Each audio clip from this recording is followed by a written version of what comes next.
Buenas tardes a todos, pasaditas las 19 horas, 19:02 para ser exactos, en la República Argentina, y seguimos en este ciclo de entrevistas desde ATE ANSES, en este programa, podemos decir, llamado El Emulador TV, donde este viernes, arrancando ya el fin de semana, vamos a tener la oportunidad de hablar con Fernando Signorini, el ex preparador físico de la selección argentina, justamente un hombre que estuvo al lado de Maradona en la previa de ese Mundial de 1994 de Estados Unidos.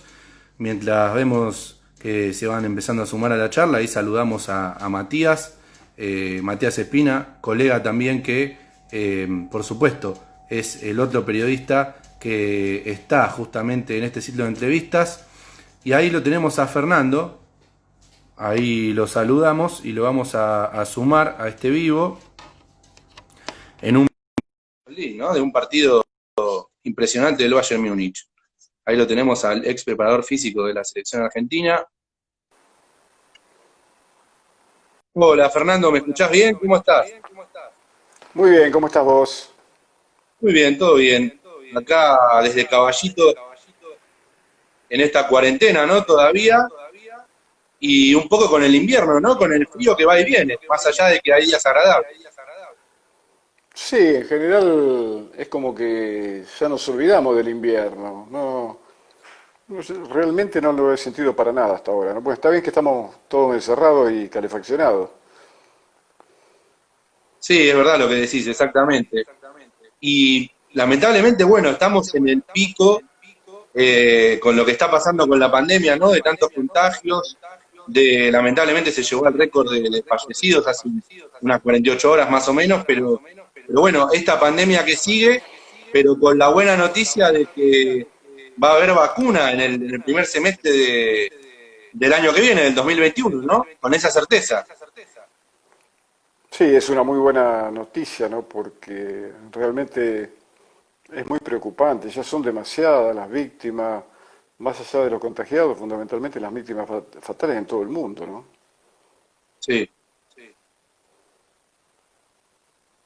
Y la verdad es que, sobre todo teniendo en cuenta todo este tiempo, ¿no?, que ha pasado, en países también donde se había ido, uno pensaba que estaba terminada la pandemia, y no es así. Bueno, pasó en España, en otros países también, donde volvió, ¿no?, donde está el brote, y esto no terminó realmente. Pero bueno, eh, la verdad y la realidad es que es importante esa noticia y sobre todo por lo que viene, ¿no? Porque si bien hay que ser responsables y quedarse en casa, hay que seguir de la misma manera, por supuesto, más allá de que hay gente que no la está pasando bien, lamentablemente. No, fíjate que en Alemania mismo, que habían abierto el tema de las clases y ahora mandaron a todo el mundo a casa, pero mientras tanto acá están anunciando una inexplicable marcha para el 17. Entonces es muy difícil el ser argentino o una gran parte al menos de la sociedad.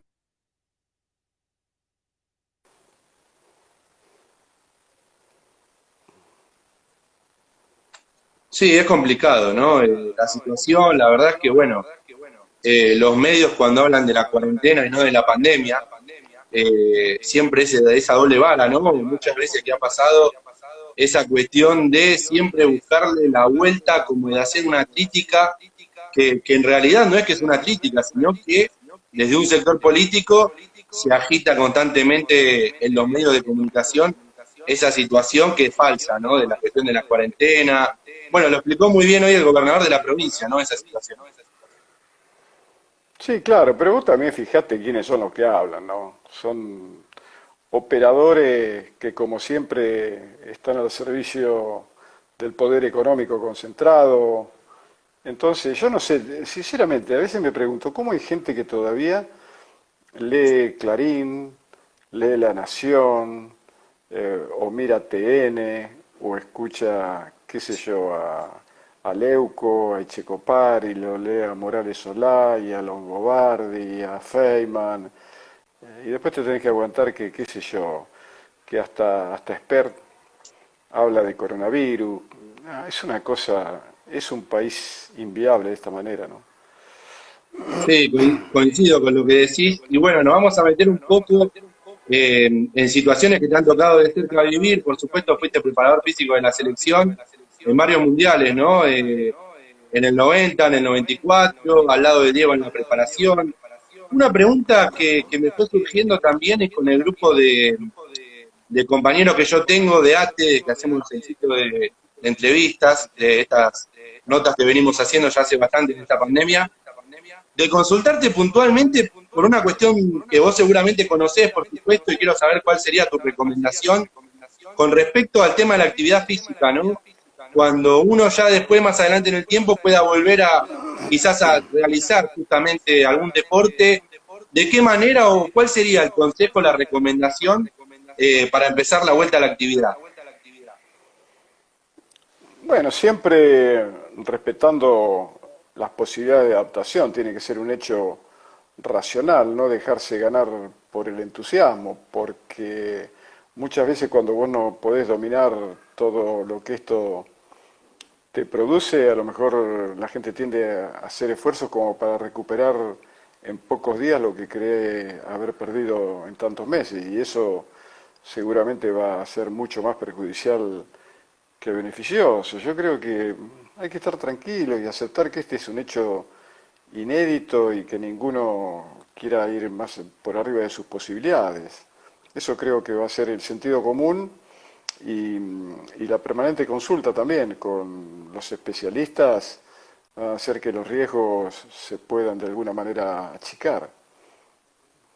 Claro, y sobre todo en cuanto a la Copa, al tema de, por supuesto, las copas, ¿no? Que la presión de la Conmebol es terrible para que se juegue la Libertadores, hay que ver si se cambia la fecha, que puede ser en lugar de ser en finales de septiembre, principios de octubre, pero hay una diferencia, ¿no? Cuando a tema de entrenamientos de los equipos argentinos y otros, por ejemplo, como en Brasil, que uno igual no entiende, porque en su momento, en pleno terrible contagio y muertos que hubo ahí al lado de Maracaná, habían vuelto a jugar, ahora volvieron otra vez, bueno, se juega el Brasileirao, ¿no? En el centro de la epidemia.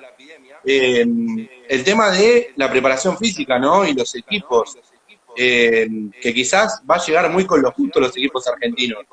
¿Cuál es tu mirada al respecto? Sí, no sé, claro, lo que pasa es que todavía hay que definir cuándo se va a jugar realmente, porque por más que la Conmebol quiera presionar, si tiene tanto apuro que juegue Domínguez, esa es una irresponsabilidad brutal, típico de los tipos que defienden el negocio por sobre la salud de los jugadores. Y entonces si los jugadores dicen la suya y exigen participación a la hora de tomar decisiones, antes o después van a llegar, ¿no? Porque no puede ser que se sigan privilegiando cosas que a lo mejor son interesantes, pero que de ninguna manera son importantes. Más vale que yo estaría preocupado por saber cuándo vuelven los chicos con el menor riesgo posible a las clases, cuándo de una vez por todas los barrios carenciados van a tener la posibilidad de tener agua, porque los protocolos dicen que hay que lavarse las manos, pero no sé cómo te vas a lavar las manos si no tenés agua. Creo que hay otras prioridades muchísimo más importantes y solo la frivolidad que baja de los medios, la irresponsabilidad dirigencial y el hecho de lo que hablábamos antes, ¿no? De los operadores que dejaron de ser periodistas. Creo que tendría que haber un control de contenido, porque con eso de la libertad de expresión se está llegando a límites insoportables. Vos no podés decir cualquier cosa y más cuando hay tantas víctimas y hay tanta gente preocupada. No puede haber tanta insensibilidad, tanta irresponsabilidad, porque después es fácil echarle la culpa al político de turno, pero creo que la que está en graves problemas es una gran parte de la sociedad argentina, que es por otro lado de donde salen los políticos, no nos crían como a los pollos en un criadero, salen de nosotros y parece que cuando llegan a esos lugares, sobre todo cuando son oposición, ¿no? Todo está mal y eso habla de una falta de madurez y una falta de nobleza brutal en el compromiso con el otro y en el compromiso que obviamente tiene que tener alguien que se propone como político a dirigir los destinos del país. Claro, recuerdo cuando fue allá por marzo, a principio de la cuarentena más estricta, esa frase, por supuesto, con cierta lógica, y como lo estuvo acostumbrado Alberto Fernández, del presidente de la Nación, de haber dicho que una vida que se pierde no se recupera, ¿no? Y que por eso la prioridad es la salud, y por eso de esa manera se manejó el gobierno nacional. Y como vos decías, me parece y coincido, porque el fútbol es de las cosas menos importantes y la más importante. Pero claro, dentro de las menos importantes. Hay cuestiones que vos recién acabás de mencionar que sufre la sociedad argentina lamentablemente en lugares donde por supuesto son muy complicadas la situación. Mucha gente que lamentablemente no vive en un lugar que es muy chico eh, y es una cuestión lamentablemente muy complicada, ¿no? Entonces, cuando vos decías eso justamente, que sucede en muchos medios y en periodistas que directamente buscan de su manera, dependiendo de intereses, claro, dar esa mirada que tiene que ver prácticamente nada con la realidad. Eh, por eso me parece a mí también que es complicado el tema de que siempre se vuelva a hablar sobre lo mismo o se busque hacer foco en lo político cuando todo es político, ¿no? Y cuando justamente, como vos decías, los políticos son los que están en las decisiones y no es que si son argentinos como nosotros, no es que son de un lugar lejano de nuestro país y que miran todo desde afuera a ver cómo lo solucionan.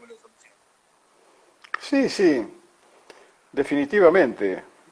Por eso te digo que, no sé, yo sinceramente me encuentro asombrado por la conducta de muchos que además, te repito, con una ligereza, con una frivolidad y con una irresponsabilidad espantosa, actúan en las redes. Ya te digo, esto del 17, yo creo que sinceramente el gobierno tendría que actuar con otra firmeza. Acá no se puede andar con paños tibios porque está en juego la vida de muchísima gente. Entonces, lo que quieran, no sé, protestar por la reforma judicial, por este único impuesto a las grandes fortunas, eh, que lo hagan de otra manera, pero no, no puede ser que arriesguen después el contagio de tanta gente, porque si llega a colapsar el sistema de salud, después, bueno, quiero ver a ver lo que van a decir, porque a lo mejor ellos mismos se van a ver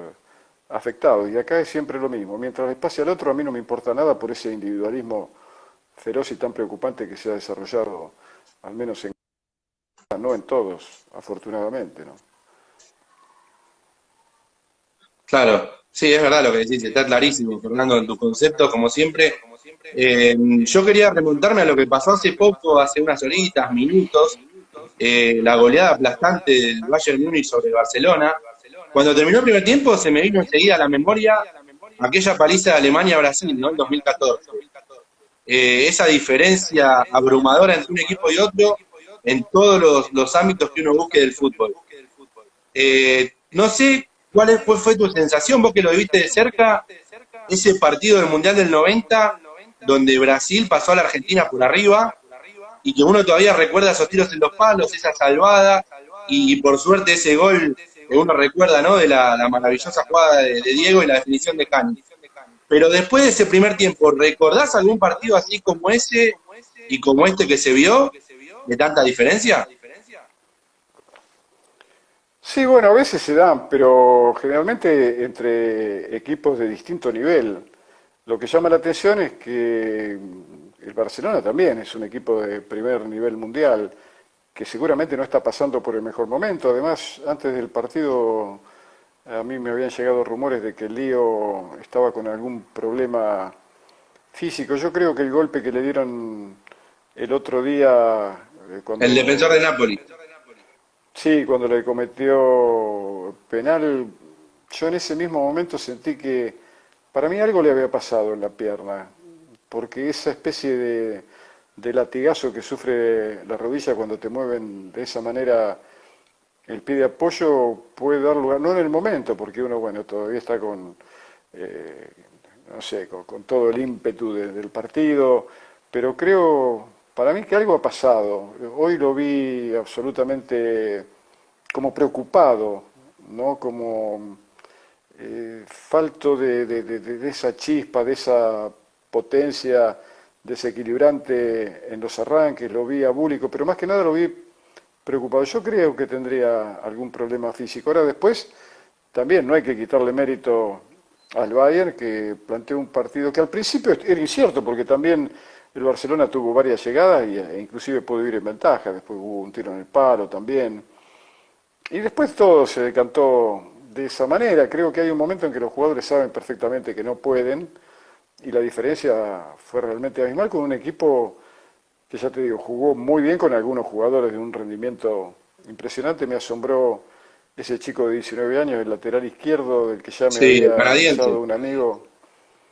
Sí, ya me habían advertido también que era un jugador extraordinario, y tiene 19 años, es canadiense, pero hijo de gente de los padres de Liberia, del país de George Weah, que ahora es el presidente de ese país. Entonces el fútbol ha cambiado mucho, porque cuando yo era, no sé, pibe o era adolescente, Liberia creo que no existía todavía ni en los mapas. Y hoy Sí, salen jugadores extraordinarios de cualquier lado. Y en ese sentido Argentina está padeciendo, porque hace muchísimo tiempo, salvo bueno la aparición de Lío o de algún otro jugador, pero sobre todo en países africanos salen jugadores que están en los mejores equipos del mundo, que a lo mejor no son africanos, pero son hijos de inmigrantes, como pasa con los alemanes. Acordate esa foto de Francia campeona del mundo, donde sí, parecía que era un equipo africano con la camiseta de Francia, no parecían franceses, ¿no? Si claro. había algún rubio, parecía que era extranjero. Pero creo que el fútbol ha cambiado muchísimo. Y acerca del partido de hoy, cuando es un dominio tan avasallante, también tenés que pensar que algo raro pasó. Entonces creo que no, sí, que el Barcelona está en un fin de ciclo, que hace falta cambio en todas sus estructuras, también en algunos jugadores, es cierto, pero seguramente como ese 7-1 de Alemania contra Brasil, yo creo que hay que gastar pocas palabras porque ya está todo dicho. ¿Qué más vas a decir, no? Claro. Sí, la realidad es que con respecto al Bayern y a la Champions League, es la primera vez que un equipo en unos playoffs, eh, en instancias importantes, por supuesto, marca 8 goles. El Bayern en varias oportunidades llegó a hacer 7, la primera vez que hace 8, pero en este milenio es la primera vez que un equipo convierte 8, podía haber hecho varios más si quería, si se Sí, lo claro. proponía, de hecho tuvo muchas chances. Aún así, Ter Stegen en Barcelona sacó varias pelotas en el primer tiempo, y siendo un arquero alemán, ¿no? Contra un equipo alemán, le pasó sufrirlo en contra. Es sorprendente también el nivel de algunos equipos, ¿no? Y sobre todo lo que pasó con el Paris Saint-Germain, que es un equipo que tiene un presupuesto altísimo. A mí me ha gustado siempre cómo ha jugado el Atalanta. Yo creo que al final, en los últimos minutos, se quedó sin piernas, pero estuvo a nada de haberse quedado con el partido. Me molestó un poco cómo sobrevaloraron la actuación de Neymar, que para mí fue un partido correcto. Yo diría 6, casi 7 puntos, siendo un poco más generoso con Neymar, que es la estrella que tiene el París, pero me parece que ahí el jugador distinto es Mbappé, ¿no? Que estaba en una pierna y llegó con lo justo. En cuanto a esas cuestiones del fútbol europeo, hoy por hoy es más eso, el funcionamiento y el momento de los equipos. Está claro que hace la diferencia más allá de que tengas a Messi o a Cristiano Ronaldo, ¿no?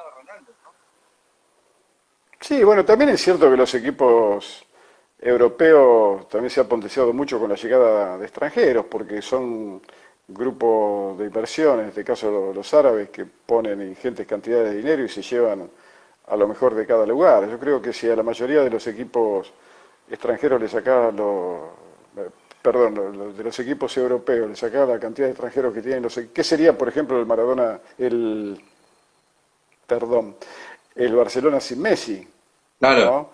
El mismo Paris Saint-Germain sin Neymar, y sobre todo cuando Neymar juega a grandes alturas. Todos los equipos, el City también tiene un montón de extranjeros, y en los campeonatos mismos. Yo creo que sí, no sé, yo creo que no es tanto la diferencia, sino es a golpe de billetera, porque claro, así es fácil. Te hace falta un 9, lo llevaba Cristiano Ronaldo, y bueno, y entonces la diferencia es mayor y creo que todavía se va a ir polarizando más porque cada vez el fútbol, o mejor, la aparición de grandes futbolistas a raíz de los cambios también que ha sufrido la sociedad, los cambios de hábito, cada vez va a ser más reducido y entonces los más poderosos se van a llevar a los mejores. Creo que haría falta por ahí incluir alguna de las normas de la NBA que permite a los últimos elegir primero. Lo que pasa que acá los últimos, por más que elijan primero, ¿cómo hacen para pagarlo? Si no tienen Claro. ni siquiera para pagarle a jugadores de mucho menos.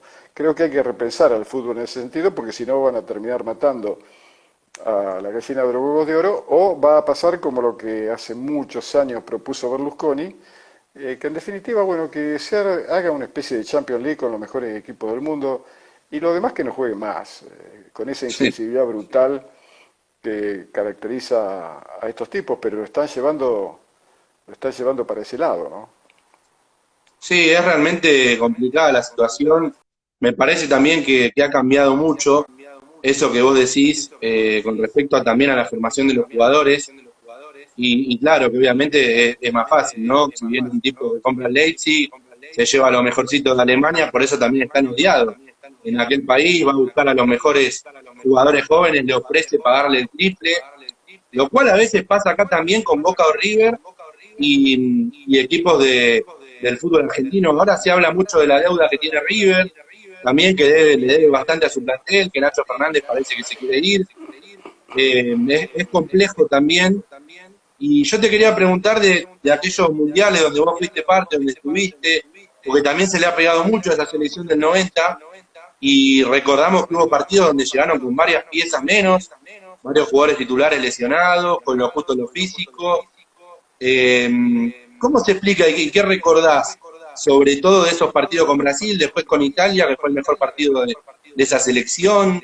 ¿Qué te viene a la mente rápidamente?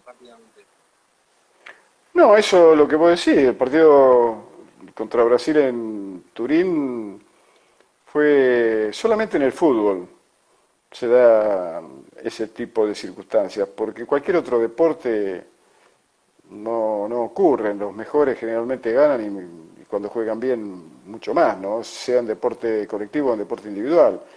Pero el fútbol te permite, mira, yo a partir de que comencé a estudiar un poco la historia del fútbol y me enteré de que en el año 50, en la final del Mundial en el Maracaná, 11 uruguayos le ganaron a 200 y no sé cuántos mil brasileros, porque eran los 11 más todo el estadio, dije, bueno, el fútbol puede dar lugar a cualquier cosa. Por eso es un juego tan atrapante, que también despierta tanta histeria.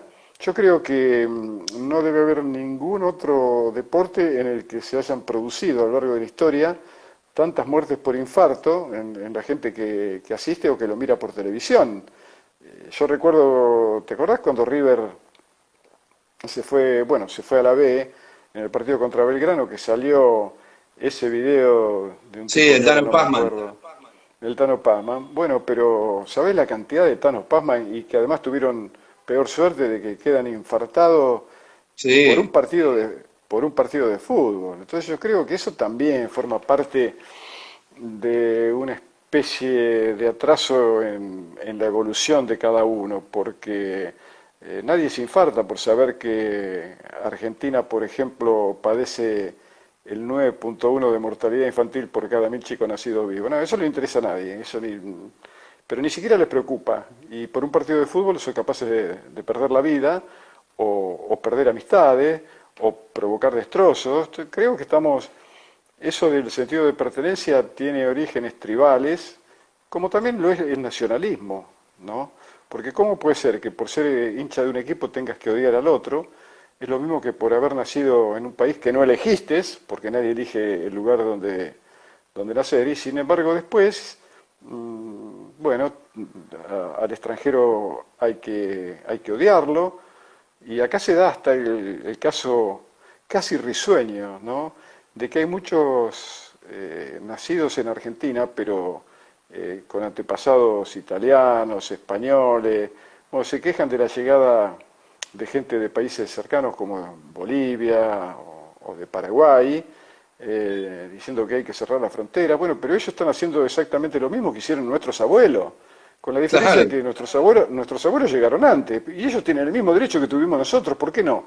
Ahora que después tenga que haber un control, pero te repito, el hecho de pertenecer a un equipo de fútbol es como pertenecer a un país, son estímulos que son capaces de producir muchísima violencia, son muros que se levantan en vez de puentes que se tienden, y de una vez por todas, si no entendemos que el lugar de nosotros en el mundo es el mundo, estamos en problemas, porque además yo le preguntaría, y estoy casi seguro que no me equivoco, o aseguraría, que es mentira que a la gente, sobre todo a la gente que presenta esas características, le gusta el fútbol. Mentira, no le gusta el fútbol. Le gusta que su equipo gane, aunque sea de cualquier manera. Te das cuenta, lo único que importa es el resultado final. claro. Cualquiera, por supuesto que cualquiera quiere ganar, y hasta los que pierden 8-2, dentro de todo hicieron lo que pudieron, pero bueno, el fútbol es así, el que no lo entienda se tiene que dedicar a otra cosa porque le hace mucho mal al ambiente, le hace mucho mal a la familia y se hace mucho mal a él mismo también, ¿no?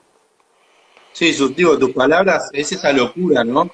Que envuelve no solo el fútbol argentino, el fútbol en general, más allá de la competición que sea, los mundiales, los Juegos Olímpicos, generalmente, bueno, el básquet también es un deporte que es más al límite, más lógico, como vos decías que el mejor gana, eso sí es el básquet, ahí generalmente el que mejor gana, no es quizás más lógico o injusto como el fútbol.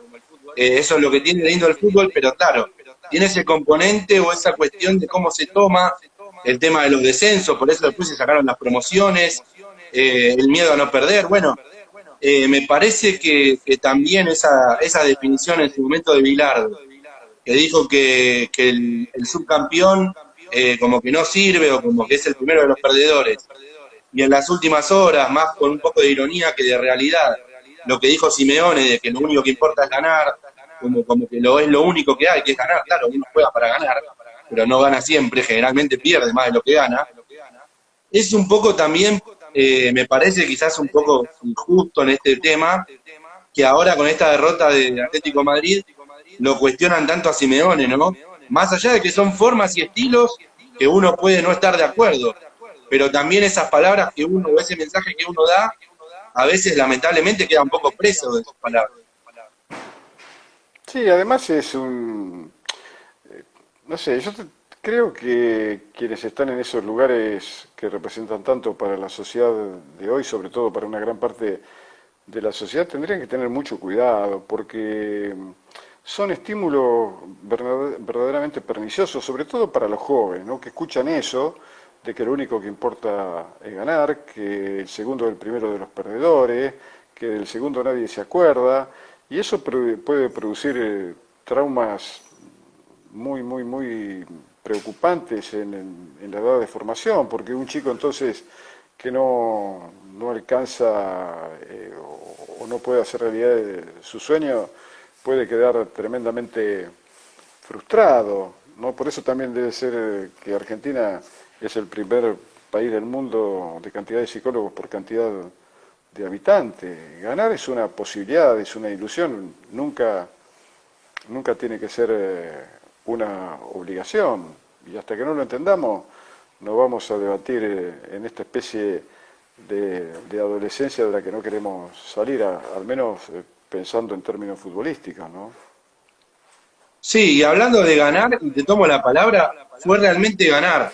Lo que fue esa preparación durísima para Diego, vos estuviste con él al lado, fuiste su compañero en todo ese tiempo que pasaron allá en La Pampa, eh, esos días, ¿no? Seguramente difíciles, a un costado del interior, seguramente entrenando, dando todo, y una preparación que se lo vio a Diego de buena forma, después de que quizás uno recuerda momentos donde él físicamente quizás no estaba tan óptimo, y ahí sí logró una gran preparación. ¿Cómo fue ese tiempo que vivieron juntos? Esa preparación que seguramente tuvo altos y bajos. No, bueno, era un deseo de él, ¿no? Jugar, en definitiva, lo que iba a ser su cuarto mundial. Así que el tema que era más preocupante era el hecho que él había dejado de jugar al fútbol por un tiempo, después fue invitado o tentado para ayudar en los partidos definitorios contra Australia, y bueno, y a partir de ahí se puso en marcha su deseo de querer jugar, y entonces cuando me propuso o me invitó para que lo ayudara, yo en un primer momento es como un poco como que me negué diciéndole que a esa cima él ya la había conquistado, que iba a encontrar más problemas que soluciones porque su organismo ya no era el mismo, su sistema emocional tampoco, había pasado mucho tiempo, también él sin jugar, pero bueno, ante la insistencia y el argumento de que iba a ser la primera vez que Dalma y Janina lo iban a ver jugar un mundial, nos pusimos de acuerdo y eso sí, me dijo que el que tenía que elegir el lugar, había tres posibilidades, el lugar lo tenía que elegir yo, así que elegí esa estancia en Marito, en el interior de la provincia de La Pampa, cerca, a 40, 50 kilómetros de Santa Rosa, en pleno monte pampeano, porque claro, había que privilegiar la posibilidad de tener una privacidad que lo alejara de ese rumor zumbón de los medios, ese enjambre que siempre iba detrás de él, porque el desafío era muy grande, no iba a haber lugar, ni era conveniente que perdiera a lo mejor energías atendiendo los medios o renegando por las cosas que pudieran decir, así que nos fuimos allá y realmente pasamos 10 días fantásticos, tal vez los 10 días que más recuerdo de los miles de días que pasé con él, porque estuvimos casi Claro. 11 años juntos, ¿no? Porque además él padecía ya el problema de su adicción a la cocaína, fue también como un desafío para los dos, ¿no? Pero bueno, después todo terminó como terminó, con esa confusión de la persona que estaba encargada de la parte nutricional de Diego, que le dio posibilidades al poder de cortarle las piernas, como después expresó Diego, en una medida que a mí se me ocurrió una nueva y feroz instrumentalización que se hace de aquel que es rebelde en contra de los designios o del mandato del sistema. Los tipos te esperan, pero un día sabés que te van a aplastar. Y Diego ya había dado mucho fastidio, sobre todo después de aquella semifinal en Italia, en el partido de Napoli, cuando colaboró a que Argentina dejara fuera a Italia, pero además de haber estropeado un negocio que era varias veces centenario millones de dólares. Yo creo que ahí esa fue la última gota que rebalsó el vaso y a partir de ahí era la crónica de una sanción o de un corte de piernas anunciado, como después ocurrió, ¿no? Claro, sí, fue una situación y un momento que uno recuerda, ¿no? A mí todavía me queda en la memoria ese gol a Nigeria, la vivada rápida de Diego, ese pase a Cani con ese gol, también el último de la Grecia, en los mundiales, claro, con la camiseta de la selección, que fue un golazo. También, bueno, estuviste cuando él fue entrenador en Sudáfrica 2010, con Messi como jugador. Hoy en las últimas horas es la segunda derrota más dura, a la primera a nivel de clubes para Messi, y la segunda teniendo en cuenta esa goleada en Bolivia, ¿no? 6-1, en condiciones de la altura, ¿no? Que tanta gente también a veces toma el tema de la altura como si no importara, y hoy parece ser una gran noticia que River cuando juegue en la Copa Libertadores con Binacional puede ser probable ya casi con certeza que juegue en Lima y no donde debería jugar, por el tema también de los casos de coronavirus que tiene ese equipo allá en Perú. Y bueno, realmente también sorprende, y desde tu punto de vista, seguramente de estar cerca de ellos, en ese momento, Sudáfrica 2010, el tema de las cuestiones físicas, ¿no? A mí me cuesta a veces encontrar cosas de Messi en otros jugadores, de cuestiones físicas, porque las condiciones técnicas las vemos todos, ¿no? Las conocemos todos. Y eso es lo que también sorprende un poco de Messi. Vos que lo tuviste ahí de cerca, ¿te ha sorprendido hasta a veces más que Maradona? Imagino que Maradona alguna vez le habrá enseñado a esquivar esas patadas como esquivaba él que le tiraba. No, bueno, esos son hechos espontáneos, ¿no? Que suceden de manera imprevista durante el juego y uno al imponderable no lo puede planificar. Pero estos chicos tienen condiciones que hacen que no nacieron para ser explicados, ¿no? Nacieron para ser admirados y para que te sorprendan. Pero ellos son poseedores de una inteligencia que los helenistas franceses denominan inteligencia astuta, que está mucho más cerca de lo animal que de lo racional. Entonces, querer explicarlo, querer racionalizarlo, es una prueba de vanidad o una debilidad de carácter de aquellos que creen que todas las cosas tienen que tener explicación. Hay cosas que no tienen ninguna explicación. ¿Por qué pasan o por qué pueden jugar como... Ni ellos saben, pero seguro que ni ellos saben cómo juegan, porque lo van inventando en el momento. Son cosas que, te repito, uno puede decir, bueno, sí, te amaga para este lado y hay una famosa anécdota de, creo que era del papá de Forlán, de Diego Forlán, Sí, en un partido contra Brasil, en el Centenario, en que no sé si el técnico era el Pupa Echamendi, y tenían que jugar contra Brasil, entonces durante toda la semana le estuvo diciendo, Pablo, mirá que te va a tocar marcar a Garrincha, que siempre te hace la misma, ¿eh? Te amaga para un lado y sale para el otro. Siempre te hace la misma. Bueno, así lo tuvo toda la semana y ya cuando estaba en camino a la cancha para jugar el partido, con el Centenario que reventaba de gente, lo volvió a llamar y le dijo, acordate, acordate, te amaga para un lado y sale para el otro. Bueno, el primer tiempo 2-0 para Brasil, 2 jugadas de Garrincha, y entonces cuando vuelven al vestuario es como que el técnico se lo reprochó y le dijo, pero no te dije que te amaga para un lado y sale para el otro. Entonces Pablo lo miró y le dijo, sí, pero no me dijiste cuándo. Claro, y esto es así. No, uno cree que puede controlar todo y el fútbol es incontrolable. Hace unos minutos terminó una de los últimos grandes ejemplos, ¿no? Que iba a decir que el apostador más, no sé, avesado no hubiera aceptado seguramente ninguna ventaja para jugar con 6 goles de diferencia entre dos equipos que antes de comenzar el partido podía haber, sí, alguna preferencia, pero de ninguna manera la brutal diferencia que después se reflejó en el juego y en el marcador, ¿no? y eso realmente que vos decís es real y pasa tantas veces, ¿no? De equipos que no contestan, que tienen oportunidades para sacar diferencia y no pasa. Bueno, los primeros 8 o 10 minutos del partido de hoy, donde vos recordabas antes y mencionabas también aquel centro, que es más buscando el segundo palo, la pelota pica, pega en el palo para Barcelona, ese que tiró Messi. En ese momento, si le hubiera entrado la pelota, era 2-1 a favor de Barcelona. Y a veces también en una instancia, en un momento, cómo cambia todo, ¿no?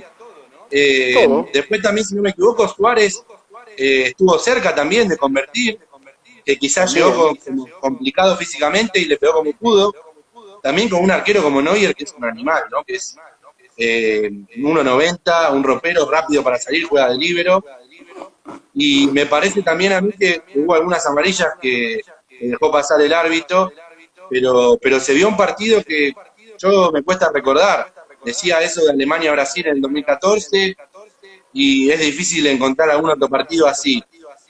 Vos viendo fútbol europeo, que seguramente sos de ver, y más ahora que se unen estos partidos en tan pocos días, el único partido, el único equipo, digo, que le puede hacer frente al Bayern es el Manchester City, no hay otro. Y viste, cada partido es una historia nueva, porque es como decías vos, mirá si era gol el tiro de Messi en el palo y el 2-1 a lo mejor le permitía que ante el hecho de que el Bayern atacara o se descubriera para tratar de empatar, le daba posibilidad de contragolpe y le metían el tercero y a lo mejor después el resultado era el mismo pero a favor del Barcelona. Entonces, hoy por hoy viendo al Bayern, sí, bueno, sí, es un equipo potentísimo, pero hay que ver qué pasa si le sacan la pelota, porque hoy también fue otra de las cosas que hicieron los alemanes, tener mayor tiempo de posesión, con mucha presión, pero mucha presión porque fue un equipo corto y el Barcelona no, para eso no tuvo nunca una idea, porque hace rato que no tiene, o que perdió la idea de juego el Barcelona, ¿no? Pero yo diría de que hay que esperar, porque también ayer el Atlético de Madrid iba a ganar casi con facilidad a un equipo que no conocía a nadie, y no solamente perdió en el resultado, sino que perdió en el juego, y creo que fue mucho más abrumador la diferencia en el juego que en el resultado. Por eso estos partidos a un solo encuentro, cuando sabes que si perdés te vas, muchas veces condiciona a los equipos de una manera completamente distinta a los otros que sabés que tenés la posibilidad de la revancha. Yo digo que habría que esperar, no está dicho. Si vos me decís, ¿por quién jugaría un café? Sí, hasta un café juego a manos del Bayern, pero no más de un café, porque sí, porque es un riesgo, porque el fútbol es tan misterioso que una vez yo hablando con Martín Palermo le decía, fíjate que cómo será que un jugador goleador de raza como vos fue capaz de errar 3 penales en un mismo partido. ¿No? Yo creo que ni vos o yo seríamos capaces, o por lo menos no pensaríamos que podíamos errar 3 penales, ¿no? Claro. Pero sin embargo después hiciste un gol de cabeza de la mitad de la cancha. Entonces el que se toma tan en serio en fútbol es un poco como el que se toma tan en serio la vida. No vamos a salir vivos de ella, ¿no? Entonces creo que hay que tener más calma, aprovechar la posibilidad de ver a grandes jugadores, porque claro que uno juega para ganar, y ganar te pone contento, pero también es muy difícil que uno pueda ser completamente feliz negando la belleza o la riqueza estética del juego. Eso también es muy importante. Los equipos que han quedado en la memoria de todos no han sido porque han ganado, han sido porque han emocionado. Yo recuerdo la Holanda del 74, el Huracán de Ángel Capa en el 2009. ¿Ganaron? No, pero ¿a qué se recuerda más? ¿A aquella Alemania o a aquella Holanda? ¿O a ese Vélez o a ese Huracán? Esto es así, le pese a quien les pese, porque no únicamente, o al menos a mí, el resultado es el que me convence. Es más, hay muchas victorias que son más preocupantes que algunas derrotas, y es mucho más, no sé, inclusive para el hecho formativo del fútbol como hecho cultural, una derrota digna que una victoria inmerecida, ¿no? Sí, son situaciones que dejan enseñanza, ¿no? Vos bien marcabas eso de Palermo, recuerdo también, y hace poco se repitió, lo de Maradona, que erró 5 penales seguidos, rachas y cuestiones que le suceden a todos, ¿no? Hasta los mejores deportistas del mundo, los mejores que estén en el momento. De hecho, los 8 goles del Bayern, Lewandowski casi ni participó, hizo uno y casi ni participó mucho del juego de los goles. Eso también es algo llamativo a destacar, ¿no? A tener en cuenta. Claro, Son cuestiones que realmente a veces cuesta, como vos decís, distinguir, y que quizás no es tan fácil que algo esté escrito y sea así, porque es justamente algo indescifrable que puede pasar en este hermoso juego. Y quizás en el básquet no sucede tanto. Bueno, ahora el San Antonio, después de 22 temporadas, quedó afuera de los playoffs. Hay uno de los equipos que, si no me equivoco, es Phoenix Suns, ganó los 8 partidos de la burbuja, tampoco pudo llegar a clasificar y tuvo la efectividad 100% en cuanto a lo deportivo. Y bueno, yo quería consultarte esa situación que veníamos hablando al principio, que te pregunté de cuando ya más adelante, pasado en el tiempo, seguramente ya va a ser esto recién el año que viene, con el tema de la vacuna, que cualquiera, digamos, hombres o mujeres, por supuesto, celebro también que va a volver el fútbol femenino, lo cual en su momento la AFA lo había dado por terminado, y después de esa reunión decidieron que vuelvan a entrenar también las chicas. Cuando vuelvan, digamos, de manera amateur, digamos, a jugar al fútbol o al básquet, a cualquier otro deporte, colectivo o también individual, esa cuestión de que es tan difícil, ¿no? Y que tiene que ver con un poco también el tema cardiológico.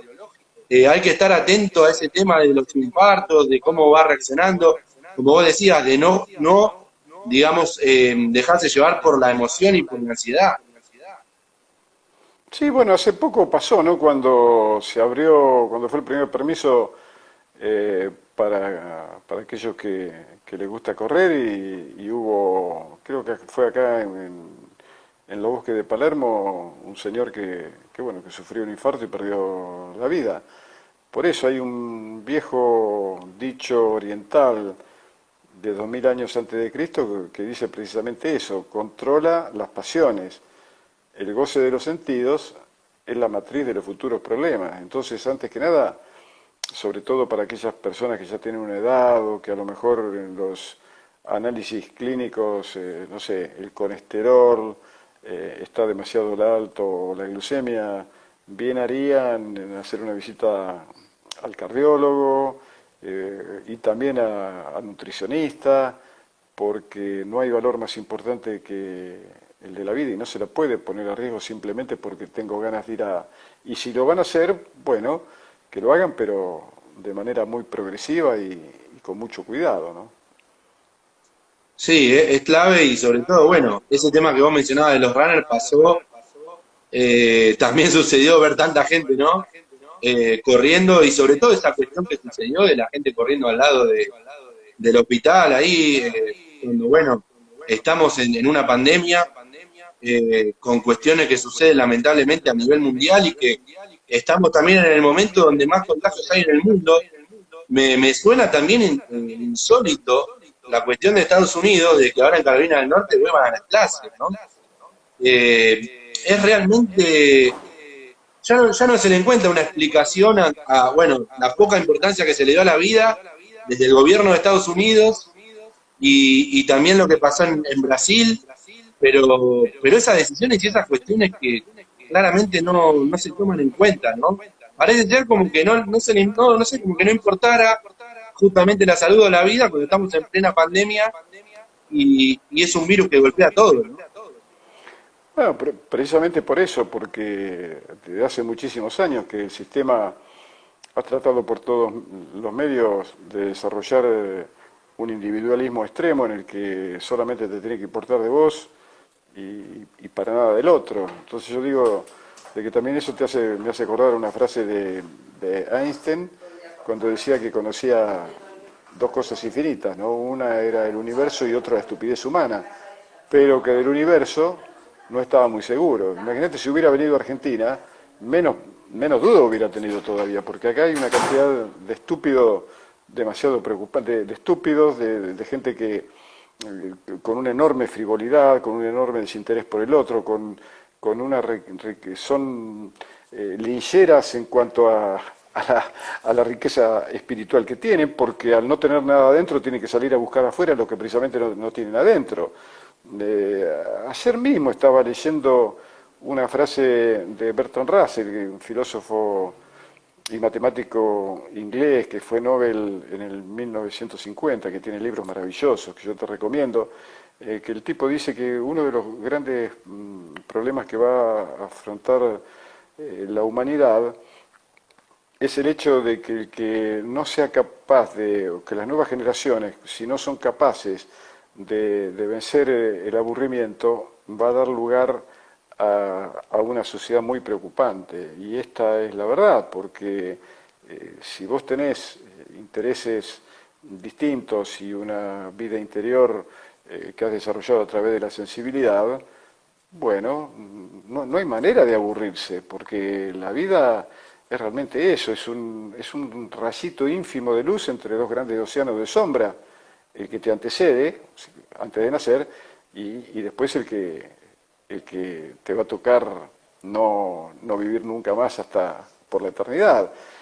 Hay que valorar de otra manera y valorar también lo que es la vida en sociedad, las relaciones, la interacción, porque no hay, creo que no hay aventura más maravillosa que conocer un nuevo ser humano, ¿no?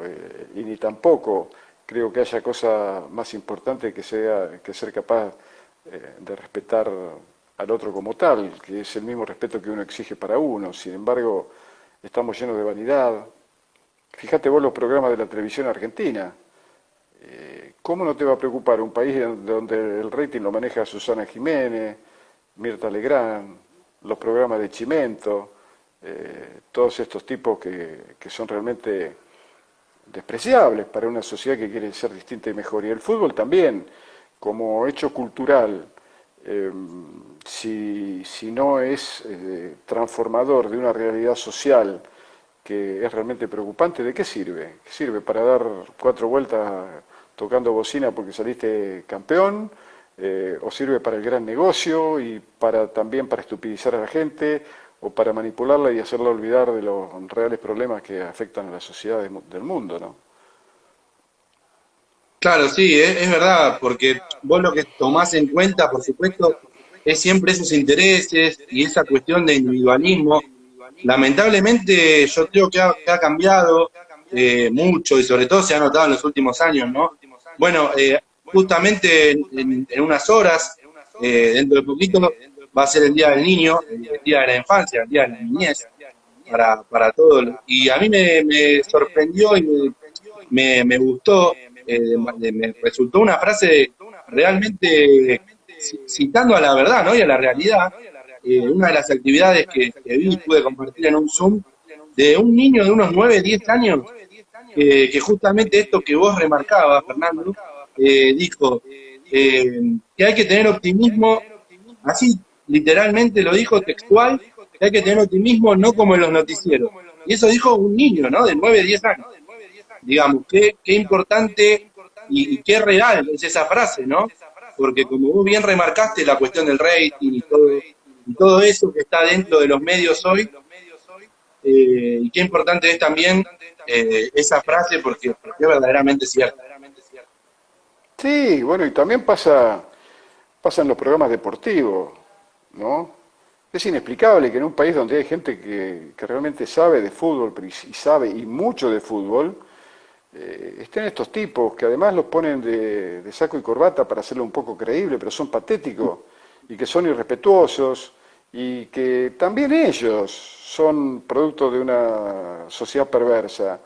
Porque, claro, los patrones o los productores le cambian un poquito de imagen por unos pesitos, por una vida que además no tiene, sinceramente, ningún tipo de atractivo, porque debe ser, es lo feo que debe tener la posibilidad de estar en los medios y que la mayoría de la gente sepa que sos un felpudo del poder, un alcahuete de los poderosos. Y no solamente pasa en el fútbol también, ¿no? Hay muchos programas de otra índole que es lo mismo. Y todo el mundo está como empeñado y sin darse cuenta en que todas esas cosas que dicen y que hacen le hacen un daño enorme a una sociedad que yo conocí distinta, y mejor tu padre te lo puede contar porque sos muy joven, pero nosotros somos testigos de una Argentina que fue distinta y mejor. Yo no puedo creer que en el mismo país que han nacido, qué sé yo, San Martín y Belgrano y Rodolfo Walsh y Osvaldo Bayer, hayan nacido también estos tipos, ¿no? Que son mamarrachos de un sistema que está en crisis. Sí, y esta crisis que es mundial, que afecta a todos, a los más poderosos también. Eh, este virus golpea a todos, de diferente edad, por supuesto la clase social a la que uno pertenezca. Realmente es eso que también ha marcado, ¿no? Cómo es toda esta cuestión de la pandemia. Y yo me acordaba justamente los medios que marcaban como afuera cómo pegaba era la culpa de la pandemia y en Argentina era la culpa de la cuarentena, ¿no? Como si fuera que Argentina estuviera en otro lugar distinto a otro país, cuando no es así. Bueno, acá te agradecen el tema de tus valores, eh, de por supuesto el mensaje que siempre das, y cuál es la mirada o cuál es el objetivo de la preparación técnica que están llevando a cabo ahí en la escuela de Menotti. Bueno, también es en lo que se refiere al área que está a mi cargo, que es la de la preparación. Yo no digo preparación física porque sabés que para mí es un reduccionismo, que eso no existe, eso es para el atletismo y no para el fútbol, pero tratar de Sí. presentar una especie de proyecto de ruptura metodológica para que de una vez por todas el fútbol argentino, porque en otros países ya ha cambiado y mucho, que se dejen de utilizar sistemas arcaicos que ya no tienen nada que ver, porque ya hay demasiada información como para darse cuenta que lo que se hacía antes era un grueso error, por más que el fútbol es la única actividad deportiva que te permite hacer todo mal y a lo mejor ganar o salir campeón, pero si nosotros no somos capaces, nosotros digo los que nos dedicamos a esto y mis colegas, no somos capaces de ayudar al jugador a que sea mañana mejor que hoy, a transmitirles conceptos que le ayuden a resolver la mayor cantidad de situaciones a favor de la eficacia en cualquier momento del partido, en cualquier lugar del terreno. Si solamente estamos ahí para hacerlo correr, para hacerlo saltar, para hacerlo hacer abdominales, bueno, eso lo hace cualquiera. Creo que realmente los contenidos tienen que cambiar porque en la mayoría de los casos, yo sé, porque yo también fui víctima de ese sistema conductista, uno termina repitiendo lo que otros le enseñaron, pero el verdadero aprendizaje, porque cuando vos le enseñás algo a alguien, le estás haciendo perder la oportunidad de que lo descubra por sí mismo.